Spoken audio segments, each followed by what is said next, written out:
and like I came into the conversation late, right? So I only heard that bit, and I thought, and this woman's very, very senior, right? So like I'm thinking, okay, pick your battles here, because don't get ignorant. Just hear it. Just, you know what I mean? Just come into this informed and just. But so she said all of this, and like I kind of perked up, and I was like, I was just kind of looking at her, right? And then she, gosh, I can't. It was painful to watch, right? Because she said this, and then she clocked that I was looking at her, right? And I was looking at her like, what? You know what I mean? Like, what? You know what I mean? And she was like, what do you think, Luke? And I was like, I gave her an out. I was like, you know what? I came in at the end of that, which I did, and so I didn't really hear the whole conversation in it. And so this woman just dug herself deeper into a hole, and started explaining this whole thing again, and was like, basically her point was that we had this guy who was a black guy, and it was all about matching them up with someone and challenging perceptions or whatever. And but he was not. Was he basically your complexion? So he was maybe my complexion. It wasn't your complexion, Gav. You know what I mean? And it was like, he's too palatably black. You know what I mean? He's not like dark. You know what I mean? He's not like, you know what I mean? So I think, and I was just like, I was looking at her like, right. So like, and then she just. I didn't even have to say nothing because she got so rattled by the fact that she was, you know what I mean? Like she just kept digging herself in a more and more of a hole in it. And like, I was looking at people and they were looking at me and I was just like, I can't believe this is actually happening right now. So I just made her squirm a little bit, if I'm honest, you know what I mean? So I just kept asking her questions. So I was like, okay. So I was playing devil's advocate, but like, I was letting her dig herself, because then afterwards, like, and bear in mind, like, she wouldn't come in and not even say that to no one. You understand in it? So then after the conversation, she felt so rattled by it. She found herself to my desk and was like, so how's your experience, Luke? And then, you know, are you finding this is happening? And was asking me these questions, and I'm like, darling, we've not had a conversation before. Why are you now going out your way in it? Because obviously you know what you've said is fucked up. You understand? And that exists. So I think to answer your question, I think. You know, I think it would be harder, but I don't, you know, in saying that, right, I don't think I'm lighter, but I don't think I'm not like Drake, you know what I mean? So like, and I think that is very much like a palatable, it's like a palatable face of like a black person, you know what I mean? It's just palatable enough that it's not threatening, but it's just urban enough that it's a little different, you know what I mean? So I think there were definitely, I think those. So I regularly have to contend with, well, you've got a black guy that's here, this, you know, who are you know what I mean? And they get a bit confused how to do with you. 100%, because as soon as I open my mouth, you realise that, well, actually, I'm not a fucking idiot. You understand? So like, you know, and I used to work, I've done a lot of shows, and I've worked, you know, I've been in big pitching meetings with execs, and I used to do, you know, BGT and, you know, all these kind of things, and I think, you know, people are surprised. I have a lot of weird conversations, which I quite like. But people are surprised when I open my mouth, because I've always been quite articulate, and I've always been able to get my point across. I'm quite long-winded, but I get my point across. You know what I mean? And so, like, I think you're regularly in the workplace as a young black male. You're regularly reminded of who you are and that you were that. You know what I mean? And so that is always something you have to contend with. You understand? And it's you know, it's tiring. Yeah. It's tiring, if I'm honest. Like, come on, man. It's just like, you know, I've worked on some really, really big shows, and you'd think, you know, on a production of 70, 80, over 100 people, you know, you'd think you'd see more, you just think it'd be more inclusive, more representative, and it just gets tiring, you know what I mean? And it's just like, you know what I mean? It on the one hand, it boosts your resolve, you know, and I've had this conversation with friends, you know, some of my peers that are my age that are working in corporate settings and stuff, and how does it make you feel that the workplace, it doesn't reflect? Yeah, because I was going to say that, like, how do you keep that going? It's just like, well, I'm going to change it from the inside out. It's almost become a running thing now. If you see another black person in the workplace, you just acknowledge, like, oh, you know what I mean? You're here as well, okay. You must have filled that quota, innit? You know what I mean? So it's, you know, it is something you regularly have to contend with. Do you think there's a fear involved? Do you think of like having too many, you know? I don't know. I think people. I don't know if it's a fear necessarily, because I think nepotism is rife. I think people. And I said no, because the reason why I'm saying that is because it's going to make them have to. You'll make them have to, you know, change the way that they see I think there are things in place that means, you know, diversity and everything that entails in hiring a more representative workforce, and, you know, tastemakers is becoming more of a thing. But, like, you know, there are still massive strides that need to be taken, you know what I mean? Because it's all well and good getting like 1,000,001, you know, ethnic people at a very junior level. The problem is you're not getting the people at the top of the totem pole, the tastemakers, the people that actually have editorially are actually saying, well, actually, I like that, Gav. I like this idea. Why don't we put this on TV? Or making those decisions. They're not people of colour, and it's not just about men. It's just about people of colour. It's about it being representative. You understand? And it's like, you know, you can only.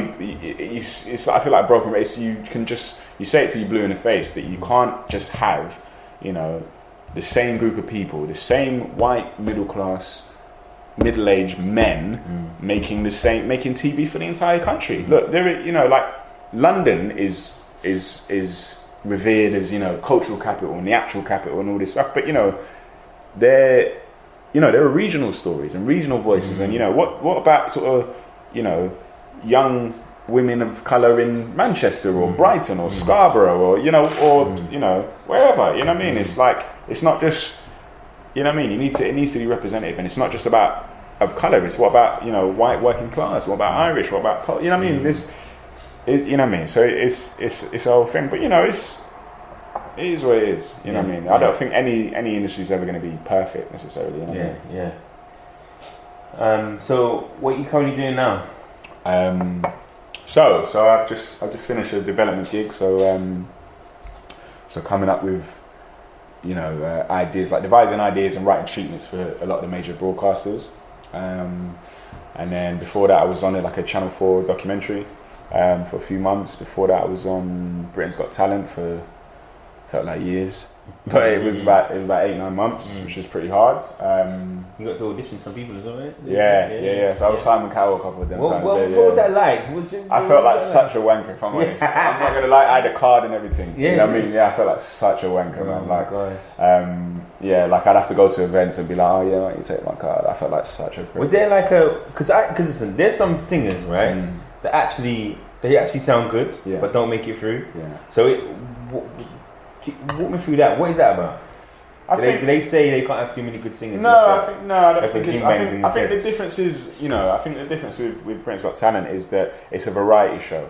You know what I mean? And I think, you know, it just by virtue of that, there needs to be something more to you than just being able to sing. You've got to be a rounded personality. So you need to. It's not necessarily about having sub stories, but there needs to be something more about you, because you're going to be put up against, you know, magicians and acrobats and dancers and all them kind of things. So, like, you know, there are people that I fought very hard for, that I thought were amazing, and like it's you know, it's hard because you get a little attached, you know what I mean, to these people and their stories, and you invest in them and they invest in you, and you know what I mean. So you pitch them, but ultimately your say only goes so far, and you know there is a whole process, you know what I mean. So no, it's not necessarily saying, well, you know, we've got too many good singers, but it might be at this stage in the game. I was on series 13, you know what I mean, so the one that's just gone out this year. So, you know, at this stage, what makes that show so hard is that you've seen everything at this point.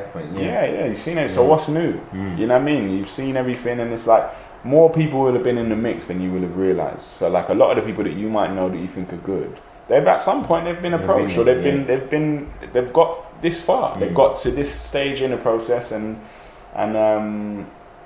so it's a tough job. It's a tough gig. You know, I mean, I had a lot of conversations with a lot of weird people, man. Like a lot of magicians, and you know, I saw magic for the first time in my life, and it blew my mind, man. Like I was talking and thinking cards, like, oh, where's your card?